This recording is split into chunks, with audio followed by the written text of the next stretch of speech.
Les carnets de l'apothicaire, tome 5, par Yuga Natsu, chapitre 9, Retour à la maison. Le cheval poussa un hennissement lorsque la calèche s'arrêta devant le palais vert de gris. Ça, pour un long voyage. Mao Mao sortit de la voiture et salua le cocher qui s'empressa de s'occuper des bagages.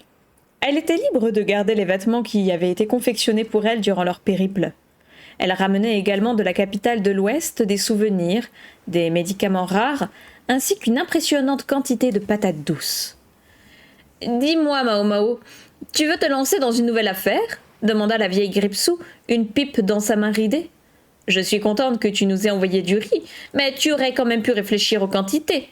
Ça ne va pas tenir dans nos entrepôts. » Elle piocha une patate douce dans un panier.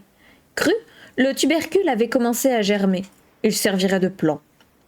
Après les querelles qui avaient émaillé leur séjour au village du charlatan, Mao Mao avait pu acheter autant de riz qu'on avait bien voulu lui en vendre. La première livraison était donc déjà arrivée. L'herboriste avait envoyé une missive à la vieille Maquerelle pour la prévenir. « Et ça alors, qu'est-ce que c'est » s'enquit l'ancienne en regardant les patates douces enrobées de poudre blanche. L'apothicaire lui prit le tubercule des mains et croqua dedans. Le goût était vraiment très sucré pour une racine, autant qu'un kaki séché. La tenancière l'imita. En sentant la chair sur sa langue, elle plissa les yeux. « Grillé, ce serait bien meilleur. C'est un peu dur à mon goût, » conclut-elle avant d'appeler un serviteur à qui elle ordonna d'emporter le panier. « Personne n'a dit que tu pouvais tout prendre. »« Oui, et alors ? Chou-Hui et toi n'allez pas pouvoir manger tout ça. Tu pourrais quand même me remercier d'avoir la gentillesse de t'aider. » Sa pingrerie ne s'arrangeait guère, mais Mao Mao ne comptait pas se laisser faire. « Le riz que je t'ai envoyé vaut bien le loyer de l'apothicaire pendant toute une année, tu ne penses pas ? » Voilà ce qui s'appelait payer rubis sur ongle, ou plutôt jusqu'au dernier grain. Elle lui avait proposé l'échange par courrier, mais n'ayant reçu aucune réponse, elle avait considéré que la vieille Gripsou approuvait. « Je ne te parle pas du riz, que je sache. Ce serait bien que tu apprennes à faire profiter tes voisins de ce qu'on t'offre, » dit-elle avant de se tourner vers le palais en hurlant. « Hé, Mao Mao est rentrée, elle a rapporté des souvenirs. » Impossible d'avoir le dernier mot avec cette vieille sorcière.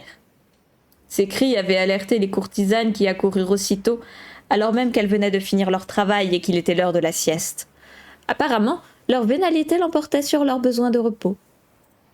« Tache de rousseur !» s'écria Chou-Hui avec enthousiasme. Zouline, elle aussi présente, suivait son amie à la trace. « Qu'est-ce qui t'a pris si longtemps ? Du jour au lendemain, tu t'en vas pour presque 2 mois.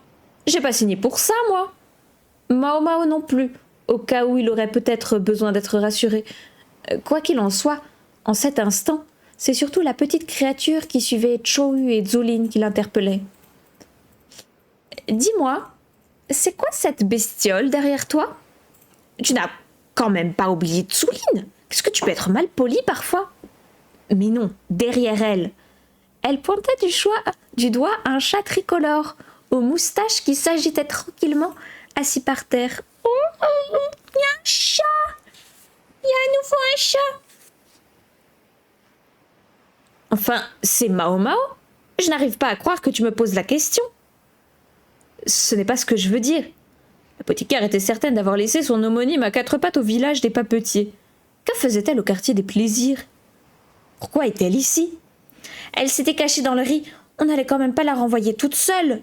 Ah non, c'est pas du tout la bonne voie. Elle était cachée dans le riz. On n'allait quand même pas la renvoyer toute seule, répondit la tenancière. J'avais justement des souris qui traînaient dans mon entrepôt. Elle peut bien rester quelque temps. Et puis, elle est si adorable qu'elle attire les clients. En revanche, il va falloir contrer sa manie de chipper de la nourriture pendant les repas. L'ancêtre était pragmatique. Elle refusait les animaux de compagnie, sauf s'ils pouvaient lui être utiles d'une quelconque manière. Mao Mao jeta un regard noir au félin. Il plissa les yeux avant de lâcher un miaulement endormi. À l'extrémité du champ de vision de la jeune fille, une silhouette était apparue en claudiquant. « Tu es rentrée !» se réjouit Sazen, qui sortait de l'apothicaire.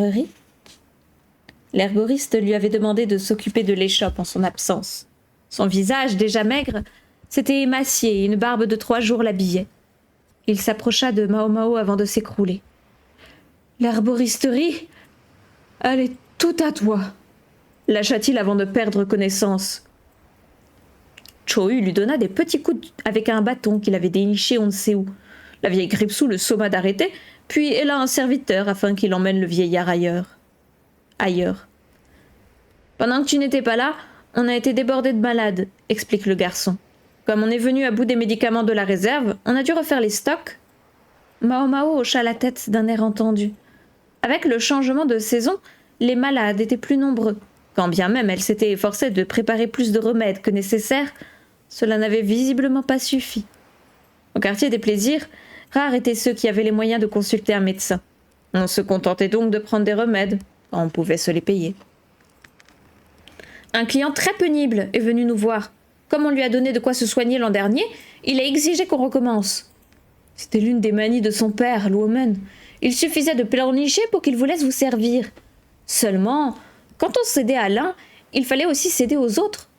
Le vieil apothicaire était du genre à dilapider l'intégralité de sa réserve du moment que la tenancière ne s'apercevait de rien. Mao Mao entra dans l'apothicairerie. Elle trouva un pilon et un mortier, des remèdes à moitié terminés et un livre sur l'art du soin étalé par terre. Elle ramassa l'ouvrage pour le feuilleter. Certains endroits, noircis, indiquaient que Sazen l'avait parcouru avec des doigts sales. En temps normal, elle lui aurait prié de faire attention, mais pour cette fois, elle garderait ses remontrances pour elle. Au moins, il m'a permis de prendre quelques vacances. Il n'était pas très adroit, mais n'avait pas abandonné, ce qui était le plus important aux yeux de la jeune fille. Mao Mao ouvrit les placards pour compter quels remèdes manquaient, puis commença à ranger le désordre qui jonchait le sol. La pièce suintait l'humidité. Le temps qu'elle termine d'ordonner toutes les chopes, l'été était arrivé. Il pleuvait à verse et rien n'indiquait que le temps se calmerait de sitôt. Un jeune héritier d'une riche famille marchande et une courtisane que Mao Mao connaissait marchaient, abrités sous un parapluie, profitant des charmes de la saison. La jeune femme devait trouver désagréable de mouiller ses vêtements, mais ne pouvait décemment pas laisser passer l'occasion de prendre l'air. Les filles de joie, des oiseaux enfermés dans la cage qu'était leur maison de plaisir, disposaient d'un choix d'activités des plus restreints. Encore un peu et on entendrait les mouches voler, lâcha Mei Mei qui observait la scène avec jalousie. Sa bouche pulpeuse était occupée à mastiquer une patate douce séchée. Lorsqu'on les ramollissait quelques instants sur le feu, elles devenaient délicieuses. Leur douceur se distinguait du goût qu'offraient les pâtisseries à base de sucre ou de miel. Si tu savais à quel point Sazen a peiné.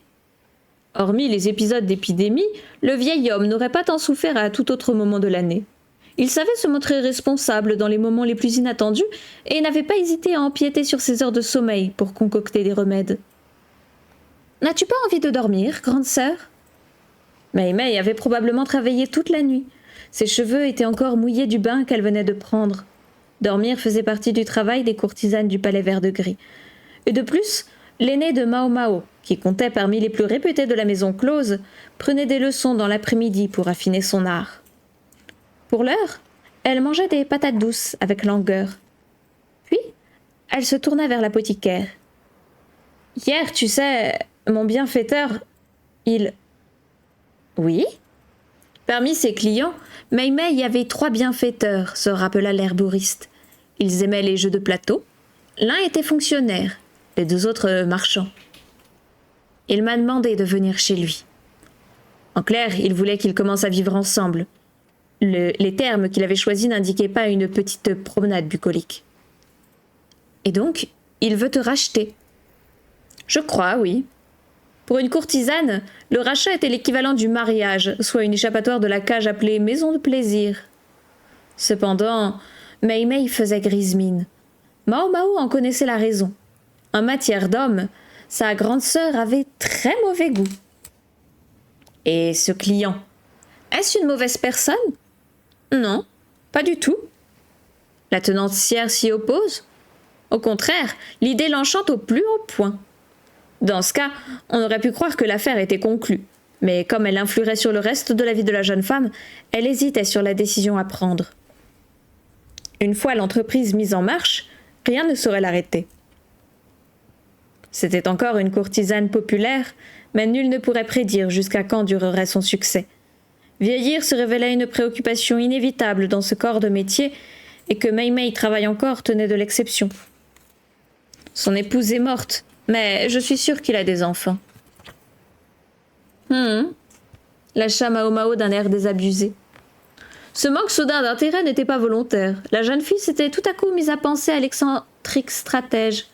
En fin de compte, elle avait pu s'en aller avant qu'il ne se réveille, tant elle l'avait assommé avec de l'alcool. La Han l'avait accompagné à la capitale, impatient de s'occuper de son affaire de patates douces, ce dont on pouvait conclure que Li Kuson avait eu une mauvaise pioche à la courte paille. Dans son sommeil, l'homme au monocle murmurait encore sur son livre à créer. Il y avait fort à parier qu'il allait délaisser toutes ses tâches au profit de ce nouveau projet. Mei Mei pensait-elle encore à lui? La courtisane que la Tsan avait rachetée était morte? Le savait-elle seulement? Mao Mao songea qu'il aurait fallu l'en informer, mais que ce ne serait pas très judicieux. La jeune femme aurait encore plus de mal à faire son choix avec une telle nouvelle. L'herboriste préféra donc se taire. « Je crois que les enfants ne m'aiment pas trop, » se plaignit Mei Mei.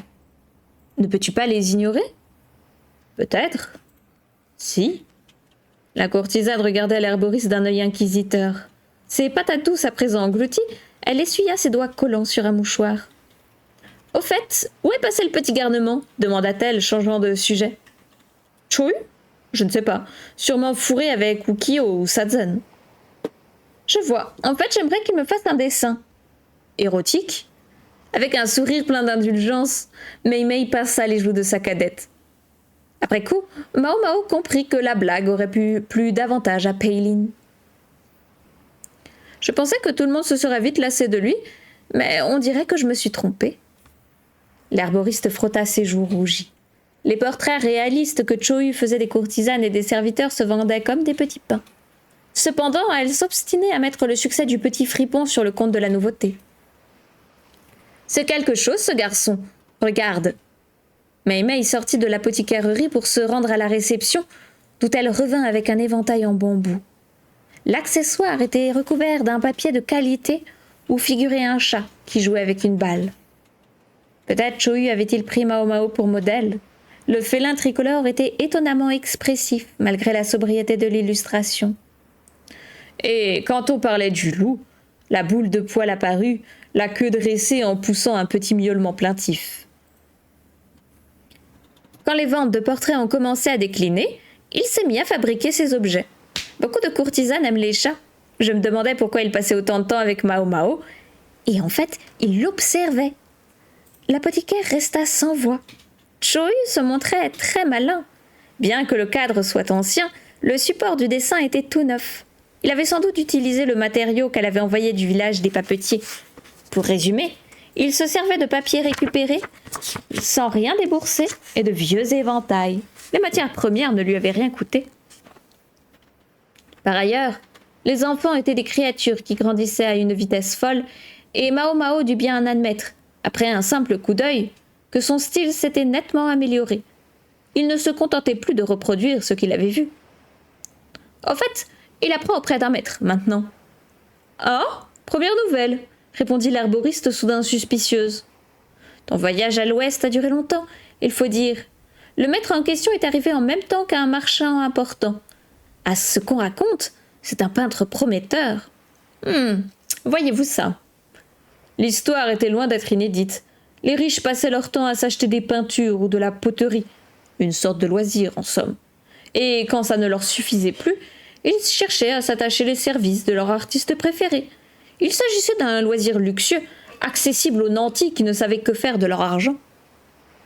Et devine quoi? Il l'a présenté à Joka. Oh non! L'intéressé, qui comptait parmi les 3 joyeux du palais vert de gris, vouait une haine farouche aux hommes. Avec les fonctionnaires et les étudiants, elle pouvait à la rigueur accepter de parler poésie ou examens impériaux, mais la peinture ne lui plaisait vraiment pas. Le plus drôle, c'est que ce peintre est spécialisé dans les portraits de belles femmes. La mélancolie sur les traits de Mei Mei un peu plus tôt s'était évaporée. Elle riait désormais à gorge déployée en agitant la main. J'imagine que Joka a perdu son sang-froid. Et comment? Tu la connais? Elle adore écrire quand ça ne va pas, donc elle s'est mise à rédiger des poèmes. Une courtisane un peu idiote, tout juste arrivée, est tombée dessus. Elle a recopié l'un des poèmes et l'a envoyé au client. Je te laisse imaginer le drame que ça a causé. L'écriture de vers était la spécialité de Joka. Au demeurant, la prudence était de mise lorsqu'elle rédigeait sous le coup de la colère. Ses mots pouvaient paraître magnifiques de prime abord, mais ils suintaient en réalité le poison. Quand elle était de mauvaise humeur, il ne fallait pas la laisser écrire au client. Dans ces moments-là, la tenancière s'assurait qu'on vérifie tous les courriers sortant de ces quartiers. Si le comportement de Payline, la croqueuse d'hommes, posait parfois problème, il en allait de même avec le caractère colérique de sa consoeur. Mao Mao, le chat, se frottait aux jambes de Mei Mei, miaulant pour réclamer des friandises. La courtisane le prit dans ses bras, la posa sur ses genoux, puis lui gratta le menton. Comme ça. C'est donc auprès de ce peintre que Choyu fait son apprentissage? Oui. Joka tenait absolument à lui envoyer un poème acerbe. Elle a chargé le petit de le lui transmettre. Le marchand voulait à tout prix un portrait de Joka réalisé par ce peintre en vogue. L'idée était de créer une esquisse sur place, puis de peindre une version définitive plus tard. La courtisane ne comptait toutefois pas se laisser observer sans rien faire. Elle avait été assez insolente pour disposer un paravent entre eux. Les marchands et le peintre, qui n'avaient rien perdu de leur détermination, lui demandèrent de les contacter et lui laissèrent une adresse où leur écrire. D'habitude, les missives étaient portées par une apprentie, un serviteur accompagnait pendant le trajet. Mais il n'était pas envisageable qu'une lettre si incisive suive le même chemin. Elle avait donc fait appel à Choyu, s'évitant par la même occasion la censure de la tenancière. S'il avait bel et bien livré le poème au client, le garçon s'était aussi pris de passion pour les œuvres du peintre quand il les avait vues. Il avait donc décidé de rester à son atelier. Il est bien possible qu'il lui ait rendu visite aujourd'hui aussi. Je lui avais pourtant demandé de ne pas sortir. Mao Mao avait envie de les enjoindre à faire preuve d'un peu d'empathie, car surveiller Choyu n'était pas une mince affaire. Le garçon ne disposait pas du contrôle complet de son corps en raison de sa paralysie partielle. Il était difficile de savoir comment il réagirait s'il lui arrivait quoi que ce soit. Et bien sûr, les ennuis arrivaient toujours au meilleur moment. « Hé, Mao Mao !» s'écria Sazen. Ignorant son homonyme qui lui montrait son ventre pour quémander du poisson, l'herboriste se leva pour répondre à l'impromptu. « Que se passe-t-il » L'ancien garde était paniqué. « C'est Choyu !»« Qu'est-ce qu'il a encore fait ?» Mao Mao fronça les sourcils comme pour signifier « Je vous l'avais bien dit !»« Il vaudrait mieux que tu viennes voir par toi-même » répondit Sazen en l'attirant par la main. « L'un de ses amis est en train de mourir !»